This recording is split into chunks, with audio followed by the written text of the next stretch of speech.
બધાને મારા નમસ્કાર અને હું બધાની આભારી છું કે મને અહીંયા મારો એક્સપિરિયન્સ શેર કરવા માટે સમય આપ્યો છે. તો પહેલું તો હું એ એક્સપિરિયન્સ શેર કરીશ કે શિક્ષક બનવું કંઈ સહેલું નથી. બાળકને સંભાળવું સાથે સાથે વાલીઓને પણ સંભાળવા પડે છે. અને મારો એમ સમજો કે જ્યારથી મારી સમજણનો સમય શરૂ થયો ને ત્યારથી મારી આ ફિલ્ડમાં હું કામ કરું છું. એઝ એન એક ટ્યુશન ટીચર તરીકે, સ્કૂલ ટીચર તરીકે મેં મારો અત્યાર સુધીનો સમય ફાળવેલો છે. લાસ્ટમાં મેં 1 યર માટે છે ને ટ્યુશન બંધ કરી દીધું, પણ મને એવું લાગતું હતું કે મારો જીવ છે ને એમાં છે એમ. એટલે મેં સાથે સાથે ફરી એ ફિલ્ડ પાછી ચાલુ કરી દીધી. હાલ હું એક બ્યુટિશિયન તરીકે કામ કરું છું, પણ મારી મેઇન જે મારો કેમ કહેવાય ને કે જીવ છે એ સ્ટુડન્ટમાં છે મારો જીવ.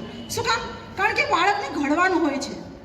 બાળક મોટું થઈને ડૉક્ટર બને, વકીલ બને, જે બી બને, કલેક્ટર બને, એનો પાયો ક્યાં હોય છે? શાળામાં હોય છે. એટલે આ લોકોને જે કારકિર્દી ઘડવાનું જે કામ કરે છે ને એ લોકો કંઈ સામાન્ય નથી એમ. આપણે ઘણી વખત કહેતા હોય છે આવું ભણાયું છે, તેવું ભણાયું છે, હોય આપણા સવાલો પણ આપણે હોય છે, આપણે આપણી જગ્યાએ રાઈટ છીએ, પણ એમના પ્રશ્નો પણ આપણે સાંભળવા જોઈએ. જ્યારે મેં મારી બેબીનું અહીંયા એડમિશન લીધું ને, પહેલાં ઝડફિયામાં હતી, ત્યાર પછી મેં મારી બેબીને 9thમાંથી અહીંયા ચેન્જ કરી.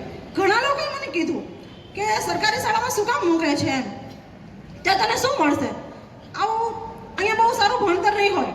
ત્યારે મને એવું લાગ્યું કે લોકો કહે છે અને આપણે પ્રૂવ કરીએ કે સારું છે એમ. તો અને હું રસિક સરને પહેલી વાર મળવા આવેલી, એમની યાર મેં વાત કરી કે હું વિશ્વાસથી મૂકું છું.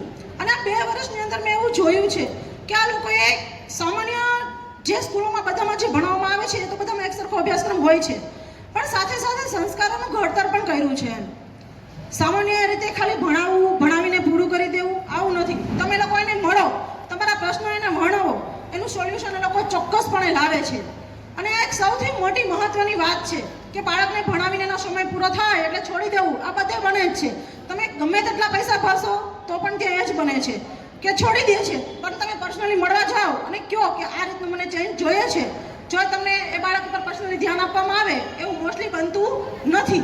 અને તમારા પ્રશ્નો તમે લઈને જાઓ અને એ પ્રશ્નોને સ્વીકારવામાં આવે એવું બને એવું જરૂરી નથી.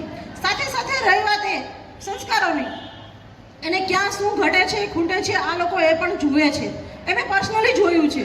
એટલે હું આજે શેર કરું છું કે ખાલી ભણતર તો દરેક સ્કૂલમાં મળશે જ, તે દરેક જગ્યાએ ભણતર મળશે, તો સાથે સાથે એમાં તો આપણો એક ભાગ હોવો જોઈએ ને. ભણતું હશે બાળક તો એમાં આપણો એક ભાગ હોવો જોઈએ, આપણો ટાઈમ હોવો જોઈએ. આપણે મા બાપ છીએ તો આપણે શું કરી શકીએ? એને તમને બીજું આવડે ન આવડે, કાંઈ પણ તમને આવડે છે કે નથી આવડતું, બરાબર? આપણે એમ વિચારીએ કે 10મું ભણે છે મારો બાબો કે 11મું ભણે છે, મને તો એનું હવે ભણતર ન આવડે. આવું કેટલા પેરેન્ટ માને છે કે એનું અને મારા માટે સૌથી મોટી વાત છે કે સરકારી શાળામાં ભણતું બાળક, એના ઉપર જો સ્પેશિયલી ધ્યાન આપવામાં આવતું હોય ને તો તેનાથી મોટી ગર્વની વાત બીજી કોઈ હોઈ ના શકે. સંસ્કારની સાથે શિક્ષણ પૂરું પાડતી શાળા છે એટલે આપણે ગર્વ લેવા જેવી વાત છે. અને સાથે સાથે આપણે પણ એમને પૂરેપૂરો સપોર્ટ કરીએ. ક્યારેક ખીજાય, મારે, કેમ આપણે નથી મારતા આપણા બાળકને? હું એઝ એન એક ટીચર છું ને તો મને ખબર છે કે 2 કલાકની અંદર બાળક આપણે કંટાળો લેવડાવી દે. આપણું બાળક અને શાળા ખૂબ આગળ જાય અને દરેક બાળકનું રિઝલ્ટ બહુ સારું આવે એવી અપેક્ષા રાખશું. શિક્ષકો તમારે ત્યાં આવેલા, ખૂબ સરસ આવકાર પણ આપ્યો અને ત્યાં અમને જાણવા મળ્યું